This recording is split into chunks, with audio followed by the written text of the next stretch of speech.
यही पढ़ाया कि ईआर डायग्राम, ऐसे मॉडल को देखते हुए कैसे कोई ईआर डायग्राम डिजाइन कर सकते हैं। अगर मैं आप लोगों से कहूँ कि ये आपके पास एक मॉडल है और आप मुझे एक ईआर डायग्राम डिजाइन करके दिखाएं, तो आप जरा जल्दी से एक पेपर पेन उठाएं और इस मॉडल को देखते हुए एक ईआर डायग्राम बना दें अपने पास। ईआर डायग्राम में मैं रिपीट कर दूं कौन कौन से सिंबल्स होते हैं वो देख लें, उसके बाद इसका ईआर डायग्राम डिजाइन करें। ये हमारे पास सिंबल्स होते हैं कि जो भी हमें कॉलम को रिप्रेजेंट, सॉरी टेबल का रिप्रेजेंट करना है, तो ये हमारे पास स्क्वायर बॉक्स या रेक्टेंगल बॉक्स के अंदर आप टेबल को रिप्रेजेंट कर रहे हैं। ये इसके एट्रीब्यूट्स हैं जो कि आप बताएंगे। इनका आपस में रिलेशनशिप क्या है वो आप इस डायगोनल बॉक्स के जरिए, डायमंड बॉक्स के जरिए बना देंगे। ठीक है, फिर वन टू मैनी है, मैनी टू मैनी है, वो जो भी होगा वो आप इसके अंदर लिख देंगे। अगर तीन टेबल्स की बात हो रही है तो पहले एक स्टेप में इन दो का रिलेशनशिप बनाए, फिर तीसरे स्टेप में बाकी दो का बनाए, और फिर उन सबको एक साथ ज्वाइन करके बनाना है इस तरह। तो ये मैंने कोई और सी एग्जाम्पल शो की है आपको, जो मैंने एग्जाम्पल मॉडल डायग्राम वाली दिखाई है। जल्दी से आप उसकी ईआर डायग्राम क्रिएट करें। देखिए ये भी इसी तरह से था। यहाँ पे ये एक मॉडल दे दिया गया था, मतलब एक प्रॉब्लम दे दी गई थी और उस प्रॉब्लम की ईआर बनाई थी। लास्ट वीक जो मैंने होमवर्क दिया था वो भी यही दिया था ना, कि आपने एक प्रॉब्लम बतानी है और उसकी ईआर डायग्राम डिजाइन करनी है। यहाँ पे मैंने आपको एक प्रॉब्लम दे दी है, अब आप जल्दी से इसकी ईआर डायग्राम अपने पेपर पर डिजाइन करें। सिर्फ 2-3 मिनट है आपके पास, जल्दी से करके इसकी पिक्चर शेयर करें।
कर रहे हैं आप लोग इस पे काम?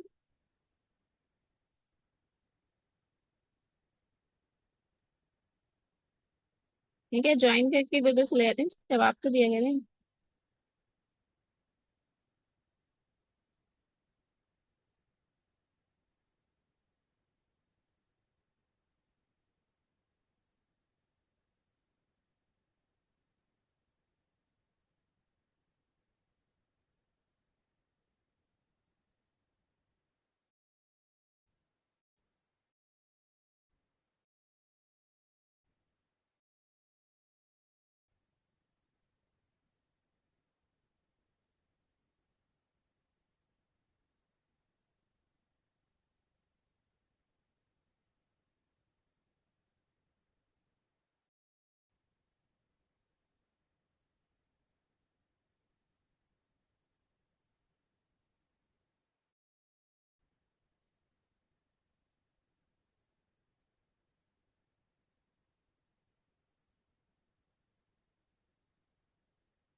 तो भाई किसी का रिप्लाई नहीं आ रहा। एक आया है मेरे पास।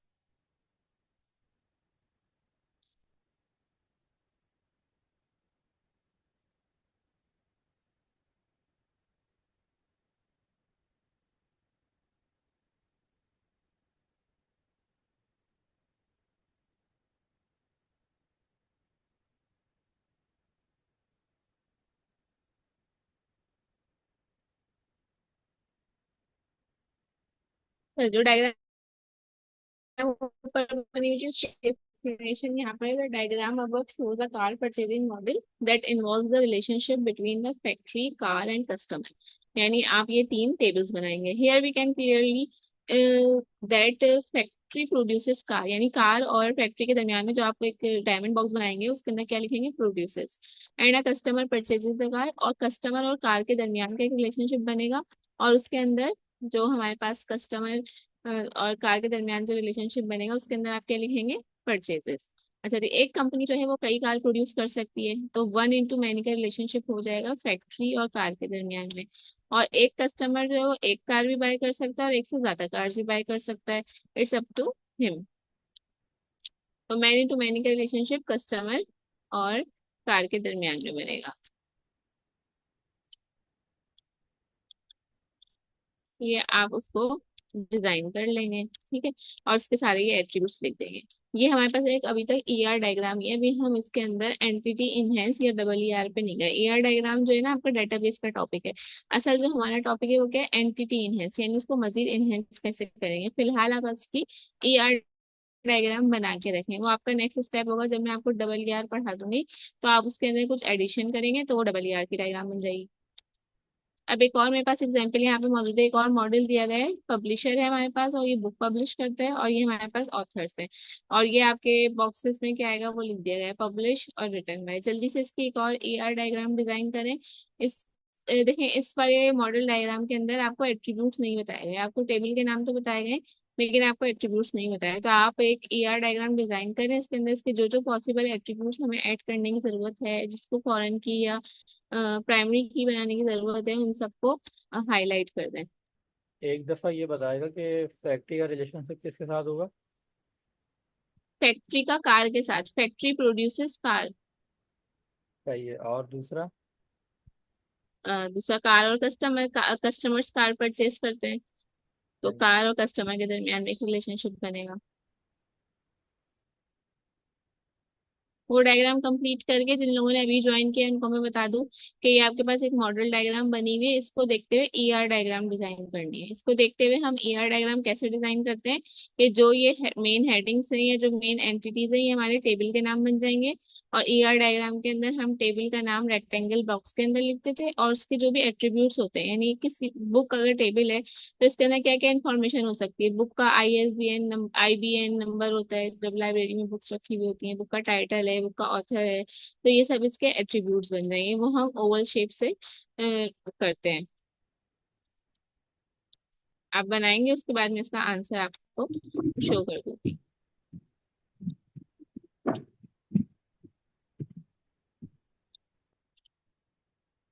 ये हमारे पास सैम्पल्स है, अगर कोई भूल गया है ईआर डायग्राम में क्या क्या होता था तो ये देख लेंगे। टेबल का नाम, ये हमारे पास एट्रीब्यूट्स और ये इसके रिलेशनशिप।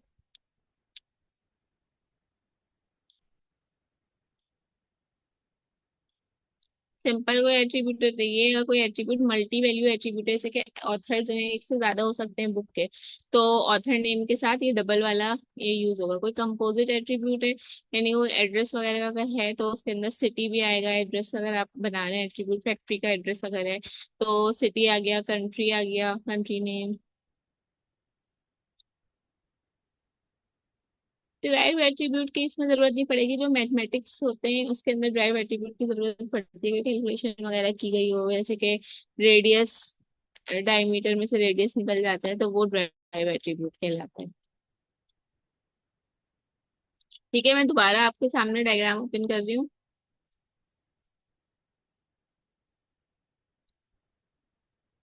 चली गई, ये रही। ये पहले दी थी मैंने। जो लोग पहले से काम कर रहे हैं और जिन्होंने अभी ज्वाइन किया है वो देख लें। जल्दी से पहले इसका ये अपने पास नोट डाउन कर लें ताकि फिर मैं दूसरी फिगर ओपन करूँ। कोई मुश्किल काम नहीं दिया, सिर्फ ईआर डायग्राम डिजाइन करने को दिया।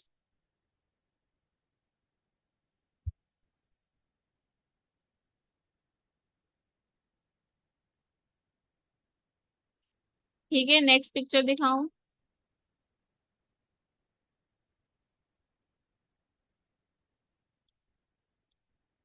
ये नेक्स्ट है, इसकी ईआर डायग्राम डिजाइन कर लें। जब तक मैं आपके पास ग्रुप में जो पहले से रिकॉर्डेड लेक्चर है वो शेयर कर रही हूँ, और इस ग्रुप की रिकॉर्डिंग, इस वीडियो की रिकॉर्डिंग अब्दुल बासित कर रहे हैं, इसकी जो वीडियो है या रिकॉर्डिंग है वो शेयर करेंगे। और अगेन मैं ये बात बता रही हूँ कि ये जो टॉपिक है डबल ई आर, ये हमारे लैब नंबर 3 का टॉपिक भी है और ये हमारी थ्योरी का टॉपिक भी है। तो आज समझ ले हम लैब नंबर 3 भी कर रहे हैं और हम थ्योरी का टॉपिक भी कवर कर रहे हैं आज के लेक्चर के।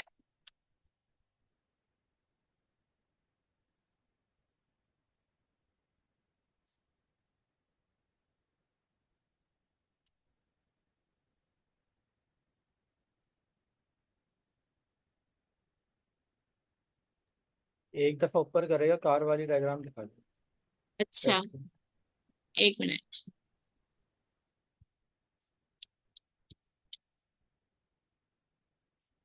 ये रहा।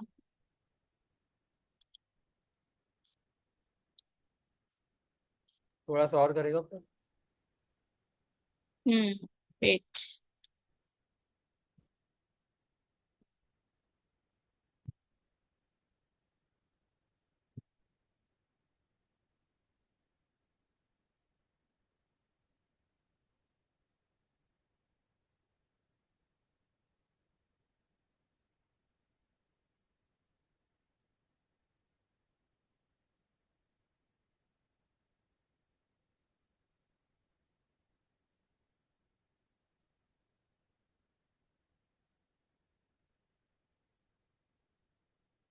यहाँ कस्टमर की ये इंफॉर्मेशन मौजूद है, वो आप देख देख लें। कौन सा एट्रीब्यूट सिंपल एट्रीब्यूट होगा, कौन सा मल्टी वैल्यूड एट्रीब्यूट हो सकता है।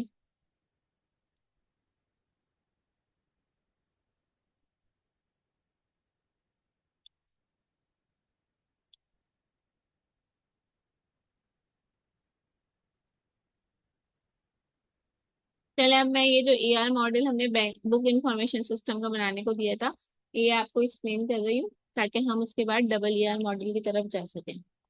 जिन्होंने बना लिया है वो उससे मैच कर लेगा, और जिन्होंने नहीं बनाया है वो देख लें, और आइंदा अपनी स्पीड जरा फास्ट रखें, ताकि जल्दी जल्दी काम हो सके।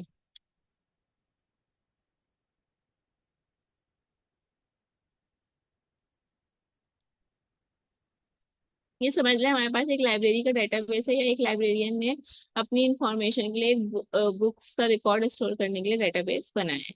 अब इसको हम ट्रांसफॉर्म कर रहे हैं ईआरडी में। ये क्वेश्चन थ्योरी के पेपर में इसी तरीके से आएगा कि और लैब के पेपर में भी आ सकता है कि आपको ये मॉडल डायग्राम दिया जाएगा और कहा जाएगा कि आप जो है इसको ट्रांसफॉर्म कर दें ईआर डायग्राम के अंदर। क्वेश्चन को जरा गौर से पढ़ना है कि डबल ईआर के अंदर ट्रांसफॉर्म करने को कहा गया है कि ईआर में ट्रांसफर करने को गया है। अच्छा, ईआर और डबल ईआर में क्या फर्क है? ER diagram simple entity relationship diagram है, और डबल ईआर है इनहेंस एंटिटी रिलेशनशिप डायग्राम, यानी उसके जो एट्रीब्यूट्स हैं हम उसमें मजीद इजाफा कर देते हैं, हम उसको मजीद डिटेल के अंदर देखने जा रहे होते हैं। जैसे अगर एड्रेस है तो अब एड्रेस को आप मजीद खोल के लिख देंगे, सिटी भी और ये भी और स्ट्रीट नंबर भी, और भी दूसरे ऑप्शन हैं, वो अभी जब हम वो वाले डॉक्यूमेंट को देखेंगे ना आपको समझ में आ जाएगा। अब इसको ऐसे ट्रांसफॉर्म किया ईआरडी में, ये आपके टेबल का नाम आ गया, इनका रिलेशनशिप आ गया। एक पब्लिशर है, लेकिन वो कई पब्लिश कर सकते हैं, जैसे आपका ऑक्सफोर्ड पब्लिशर है, गावा पब्लिशर है, सिंटेक्स बुक बोर्ड है, ये सब क्या है? पब्लिशर्स के नाम है। ये आपको क्या कर रहे हैं? मैनी बुक्स पब्लिश कर रहे हैं। सिंटेक्स की उर्दू की बुक भी है, पीएसटी की बुक भी है, और जनाब इंग्लिश की बुक भी होती है, हर सब्जेक्ट की बुक होती है। इसी तरह से अगर ऑक्सफोर्ड पब्लिशर है तो वो इंग्लिश की बुक, स्टोरी बुक भी पब्लिश कर रहे हैं, तो वो टेक्स्ट बुक भी पब्लिश कर रहे हैं, वो राइटिंग बुक भी पब्लिश कर रहे हैं। ठीक, पब्लिशर की जो इन्फॉर्मेशन थी वो यहाँ पर आ गई। ये जो एक एट्रीब्यूट के अंदर लाइन के नीचे अंडरलाइन हुआ है, इसका क्या मतलब होता है पता है किसी को? ये सारे एट्रीब्यूट्स तो अंडरलाइन नहीं हुए हुए, लेकिन ये वाला एट्रीब्यूट अंडरलाइन हुआ हुआ और ये वाला अंडरलाइन हुआ।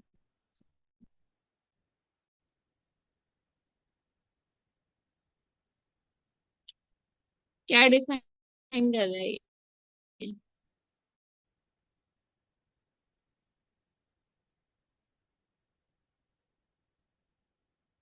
जी, कोई बताएगा? पता है आपको ये बात या नहीं?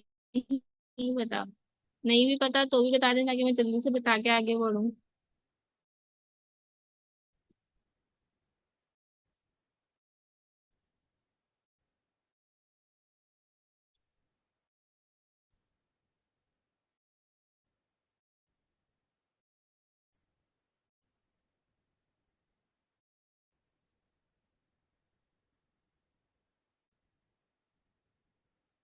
मेरी आवाज आ रही है आप लोग तक?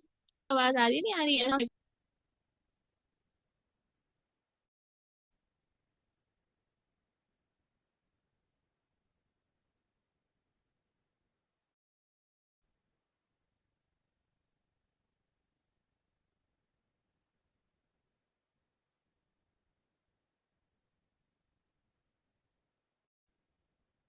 आप लोग का रिप्लाई आएगा तो मैं आगे रिस्पॉन्स करूंगी, आगे बताऊंगी।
मैं इसके अंदर जो ये लाइन होती है ये जुनेट करती है कि ये इस टेबल की प्राइमरी की है। पब्लिशर कोड इस टेबल का प्राइमरी की बनेगा। बुक का कोड जो है इस टेबल का प्राइमरी की होगा, क्योंकि वो यूनिक होगा। जब भी हम लाइब्रेरी के अंदर से बुक्स लेते हैं तो देखते हैं उसके ऊपर एक चिट लगी होती है, उस चिट के अंदर कुछ इन्फॉर्मेशन होती है। तो उसमें साथ ही कोई नंबर जो कि बुक को रिकॉग्नाइज करवाता है कि ये बुक इस शेल चली गई है और उसका ये नंबर है।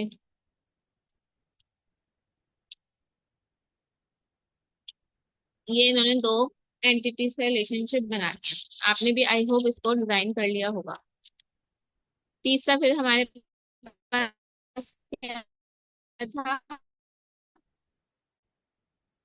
बुक और ऑथर का बनाया। पहले नहीं है रिटन बाय ऑथर, और ये ऑथर का नंबर आ गया, ऑथर का नेम आ गया।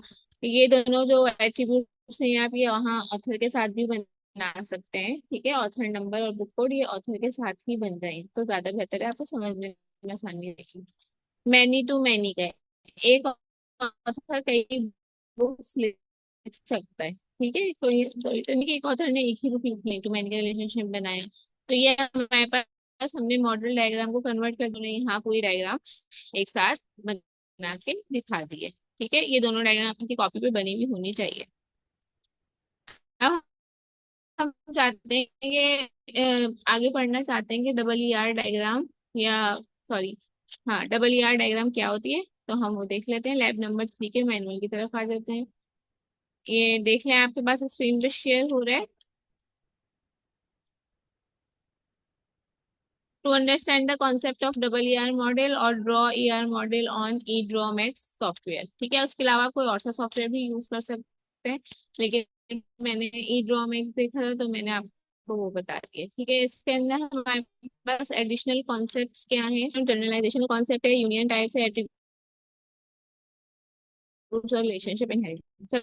क्लासेस कैन एंटिटी टाइप में have additional meaningful subgrouping of its entities extend to represent these additional subgrouping called subclasses or subtype।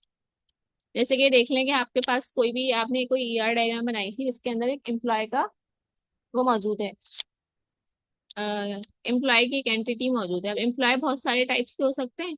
तो जब हम डबल ईआर में गए तो हमने एम्प्लॉय की डिफरेंट ब्रांचेस यहाँ पे निकाल दी। एम्प्लॉय मैनेजर भी हो सकता है, एम्प्लॉय इंजीनियर भी हो सकता है, एम्प्लॉय टेक्नीशियन भी हो सकता है और सेक्रेटरी भी हो सकता है। तो हमने ये चार डिफरेंट टाइप्स उसमें से निकाली। तो ये आपके पास क्या कहलाएगा, सब क्लासेस और सुपर क्लासेस कहलाएगा। ये जो यू का सिंबल बना हुआ है ये बता रहा है कि ये सब क्लास है और ये इसकी सुपर क्लास है। तो ये हमारे पास ये डी बना हुआ है, इसको मैं बाद में एक्सप्लेन करूंगी। पहले हम जो ये सब क्लासेस और सुपर क्लासेस का पढ़ लेते हैं। E R diagram to represent these additional subgrouping called subclasses और सब टाइप। और ये आ गया। आप एक और एग्जाम्पल इसकी देख लें। These are called superclass या सब क्लास रिलेशनशिप। ठीक है, फिर है specialisation. It is the process of defining a set of subclasses of a superclass. Specialisation से भी यही मतलब है कि जो हम टॉप टू बॉटम आ रहे हैं, तो ये हमारा स्पेशलाइजेशन है और ये जनरलाइजेशन है। सेक्रेटरी इंजीनियर ये सब क्या है, स्पेशलाइजेशन ऑफ एम्प्लॉय है।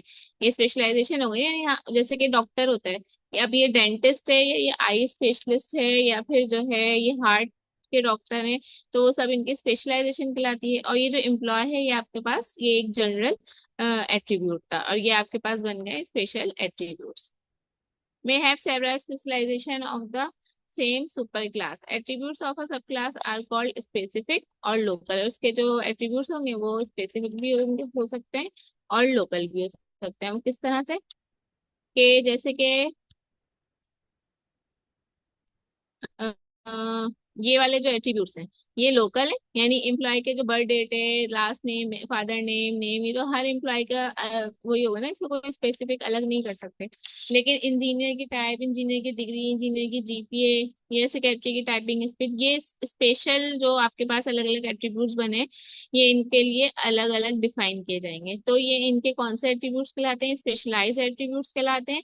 ये इनके जर्नलाइज एट्रीब्यूट्स कहलाते हैं। ठीक है, आप इस डायग्राम को देखें, इसको समझें। मैं 2 मिनट में दोबारा से अपना लेक्चर आगे स्टार्ट करती हूँ। आप जब तक इसको देख के अच्छी तरह समझे, कोई क्वेश्चन हो तो मुझसे पूछ लिएगा।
अच्छा, तो समझ में आ गया आपको ये स्पेशलाइजेशन और जनरलाइजेशन से क्या मुराद है।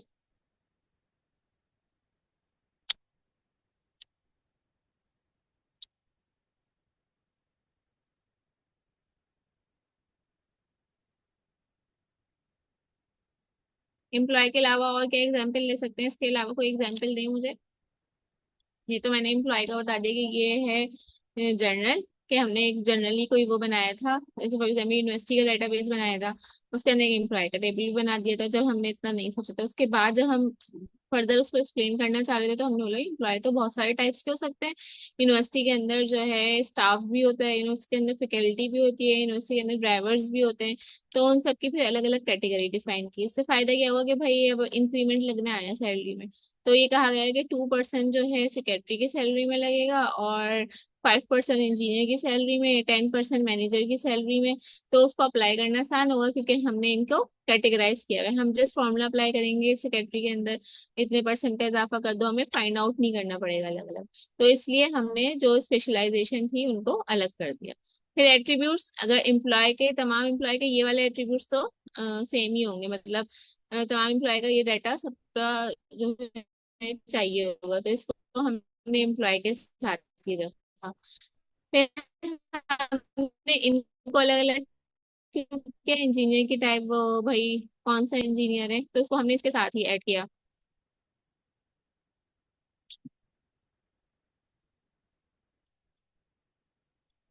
अब हम आते हैं, ये आपके स्पेशलाइजेशन है, जर्नलाइजेशन और सुपर क्लास और सब क्लास हो गई है, ठीक है। अब एम्प्लॉय के अंदर भी हमने एक टाइप्स तो, तीन टाइप्स बनी हुई है देखो यहाँ पे। एक टाइप के अंदर ये आ रहा है सेक्रेटरी, टेक्नीशियन और इंजीनियर। दूसरा हमारे पास हमने मैनेजर को अलग रखा है, ये इसकी एक समझ ले सब क्लास ये बनाई है, एक मैनेजर है। और एक हमने बनाया आवरली एम्प्लॉय और सैलरीड एम्प्लॉय। आवरली एम्प्लॉय की पे स्केल और उनकी सैलरी इनके साथ रहेगी, और जो सैलरी एम्प्लॉय होंगे उनका डाटा अलग यहाँ पे लिया जा रहा है। ये आपके पास यू के सिंबल्स क्या करते हैं, क्या बताते हैं, ये सब जो है सब क्लासेस हैं, और ये सुपर क्लास है। फिर आप ये देख रहे हैं डी, ये डी क्या कहलाता है, ये कहलाता है डिसजॉइंट। अब डिसजॉइंट क्या है, डिसजॉइंट के साथ साथ एक ओवरलैप भी होता है। पहले हम जनरलाइजेशन की डेफिनेशन पढ़ लेते हैं। It is the reverse of the specialisation process, several classes with common features are generalise into a superclass. भाई हो सकता है कि जब डेटाबेस बनाया हो हमने एम्प्लॉय लेने के बजाय हमने ऐसे ही अलग अलग कैटेगरी बना दी हो, फिर ख्याल आया हो कि इन सबको एक जगह भी तो मर्ज कर सकते हैं, इनके कॉमन एट्रीब्यूट्स निकाल के एक सब सुपर क्लास बना लें। तो इन सबके कॉमन एट्रीब्यूट्स यही थे कि सबका नाम पूछा बता, सबकी बर्थ डेट, सबका एड्रेस। तो इन सारे कॉमन एट्रीब्यूट्स को निकाल के एम्प्लॉय की एक सुपर क्लास बना दी, और इनको ऐसे कर दिया। अब चाहे आप पहले कोई भी चीज बना दें। यहाँ पे व्हीकल की एग्जांपल दी गई है, जैसे कि अगर व्हीकल है तो व्हीकल क्या है, एक सुपर क्लास है।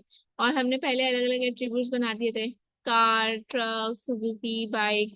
तो इन सब का ये भी है कि भाई नंबर प्लेट सबके साथ होगी, ठीक है, इन सबका कोई ना कोई मॉडल नंबर होगा, इन सब की कोई ना कोई कंपनी होगी। तो ये तो इनके जनरल एट्रीब्यूट्स हैं, ये आप जो है इनको व्हीकल के अंदर डाल सकते हैं।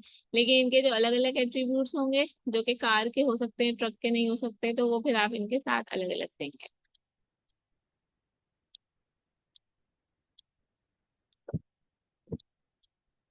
और यहाँ पे मजीद एक्सप्लेनेशन भी दी गई है। अब ये जो स्पेशलाइजेशन और जनरलाइजेशन हम कर रहे हैं, यहाँ इसको इस तरह से जोड़ रहे हैं, हम इनको ऐसे डायरेक्ट भी जोड़ सकते हैं। देखिए मैनेजर जो है यहाँ पे डायरेक्ट लिंक हुआ हुआ है, लेकिन सैलरीड एम्प्लॉय, आवरली एम्प्लॉय जो है डायरेक्ट लिंक नहीं हुए हुए। ये सब भी डायरेक्ट लिंक नहीं हुए, इनके साथ डी लिखा हुआ है, और कभी कभार यहाँ पे इसकी जगह पे ओ भी लिखा हुआ आ सकता है। तो ओ और डी से क्या मतलब है वो अब हम देख लेते हैं। डिसजॉइंट कंस्ट्रेंट और कंप्लीटनेस कंस्ट्रेंट।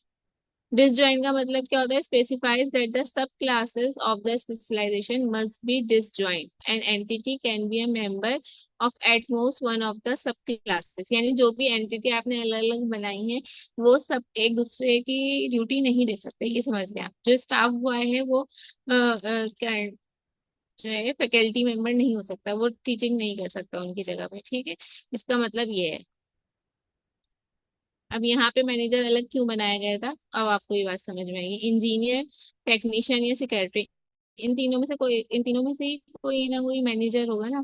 तो यहाँ पे इनको अलग बना दिया। लेकिन ये जो इंजीनियर है ये टेक्नीशियन नहीं हो सकते, और ये जो टेक्नीशियन है वो सेक्रेटरी नहीं हो सकते। पर जो सेक्रेटरी है वो सेक्रेटरी का मैनेजर सेक्रेटरी में से ही आएगा, टेक्नीशियन का टेक्नीशियन से ही आएगा, इंजीनियर्स के लिए जो मैनेजर होगा वो इंजीनियर्स में से ही आएगा। तो वो तो ओवरलैप हो सकता है। लेकिन ये तीनों एक दूसरे से ओवरलैप नहीं हो सकते, ये तीनों एक दूसरे से बिल्कुल डिफरेंट हैं। तो इनकी क्या कह लें, इनकी जॉब टाइप बिल्कुल अलग है। तो इसलिए इसको डिसजॉइंट के साथ ज्वाइन किया गया है। फिर सैलरीड एम्प्लॉय, आवर्ली एम्प्लॉय, इन दोनों की पे स्केल वगैरह सब चीजें अलग हैं, तो ये भी अलग ही है, तो इसलिए इनको डिसजॉइंट के जरिए मैच किया गया है।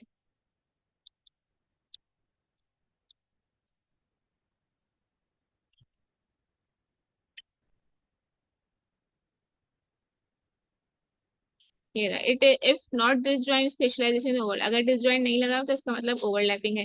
That is the same entity may be a member of more than one subclass of the specialisation specified by O. फिर नेक्स्ट है हमारे पास कंप्लीटनेस कंस्ट्रेंट। वो क्या होता है?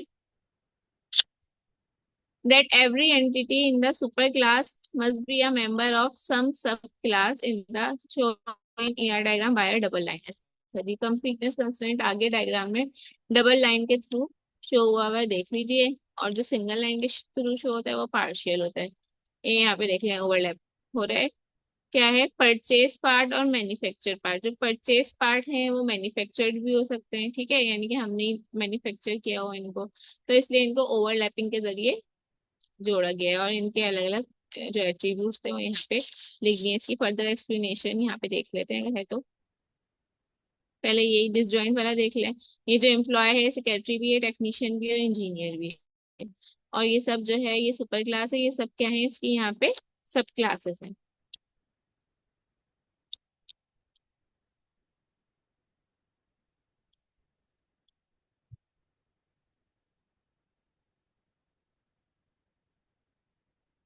यहाँ इसके एक्सप्लेनेशन है। अब हमें ये सब चीजें बस क्या करनी है, ई ड्रॉ मैक्स सॉफ्टवेयर के ऊपर जो है बनानी है।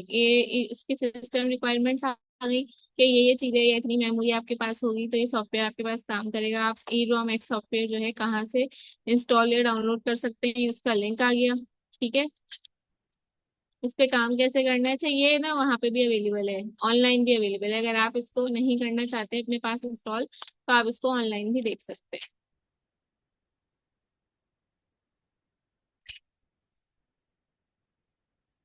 ये इसका होम पेज है। होम पेज में जाके ये सब चीजें आपको नजर आएंगी, क्विक एक्सेस टूल बार वगैरह। आप यहाँ जिसका फोर्थ ऑप्शन इस पे जाएंगे, ऑप्शंस में जाके डिफॉल्ट सेटिंग।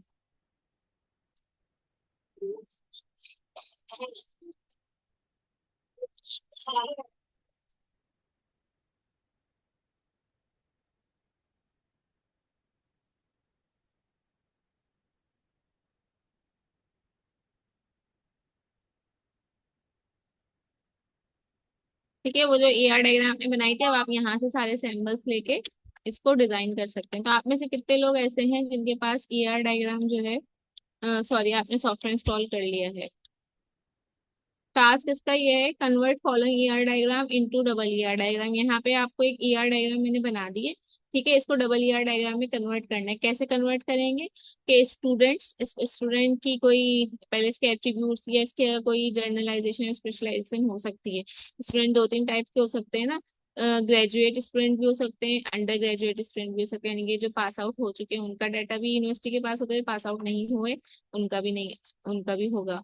अब ये देखना है कि क्या ये डिसजॉइंट के जरिए अटैच होंगे या ये ओवरलैप के जरिए अटैच होंगे। ठीक, अगर आप खुद सोचें, जो स्टूडेंट ग्रेजुएट हो चुका है यानी जो पास हो चुका है तो अब तो क्लासेस नहीं लेता है यहाँ पे, तो इसलिए ये दोनों डिसजॉइंट से होंगे। कोर्सेज, अब कोर्सेज के अंदर एट्रीब्यूट्स वगैरह कौन से वो देख लें। फिर कोर्सेज की फर्दर किस तरह से हो सकती है, technical courses, non technical courses इस तरह से निकल सकते हैं। मैं हिंट दे रही हूँ, आप किसी और तरह से भी डिजाइन कर सकते हैं।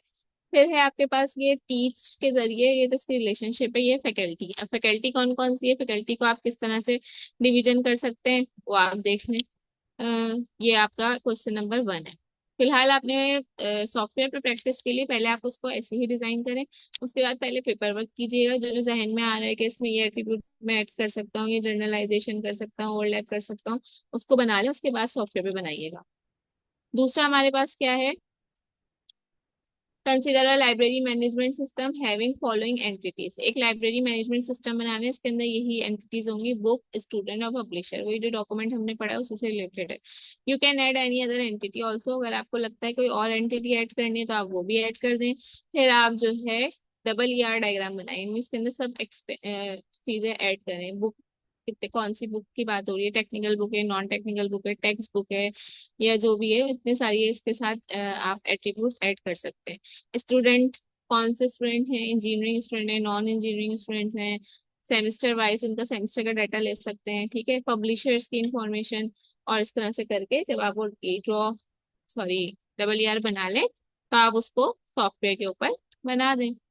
ये काम आपने करना है। सॉफ्टवेयर मेरा तो इंस्टॉलेशन पर ही है, पर अगेन वही मेरा स्टोरेज का इशू आया हुआ है, मैंने अभी रिजॉल्व नहीं किया है, तो इसलिए सॉफ्टवेयर इंस्टॉल नहीं हुआ है और इसीलिए रिकॉर्डिंग्स भी नहीं हो रही हैं। आप अपना सॉफ्टवेयर इंस्टॉल करें और उसके ऊपर काम करें। मैं जो हूँ अभी, आप लोग काम करते ही रहें, ये नहीं कि आप लिंक बंद कर दें। पेपर के ऊपर डिजाइन करके रखें और फिर मुझे बताएं कि क्या आपकी रिपोर्ट है। कुछ पूछना हो तो आप पूछ सकते हैं। ऑनलाइन में मैं आपको दिखा देती हूँ कि ये किस तरह से काम कर रहा है, अगर किसी के पास अभी इंस्टॉल नहीं करना।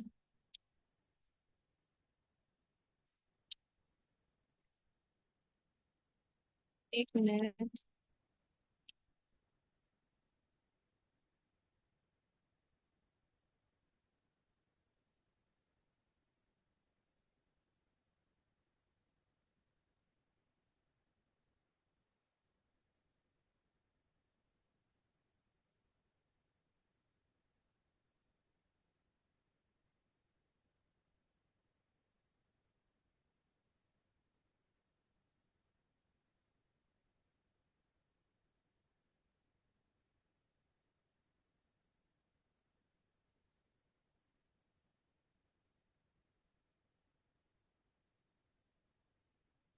ठीक है, ये आपके पास इस तरह से ऑनलाइन में भी आ जाता है।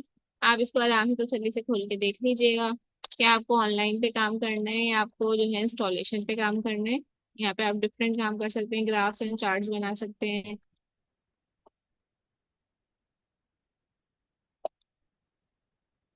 और इसके बाद अपना अकाउंट बना के इस पे आगे काम किया जा सकता है।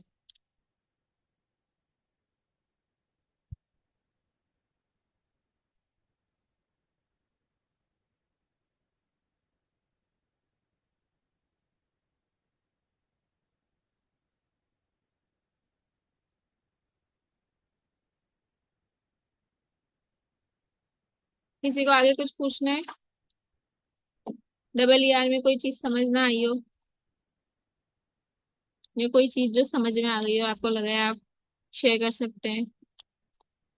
इंटरनेट कनेक्शन वाकई मेरा बहुत प्रॉब्लम कर रहा है, तो इस वजह से शायद आपको आवाज भी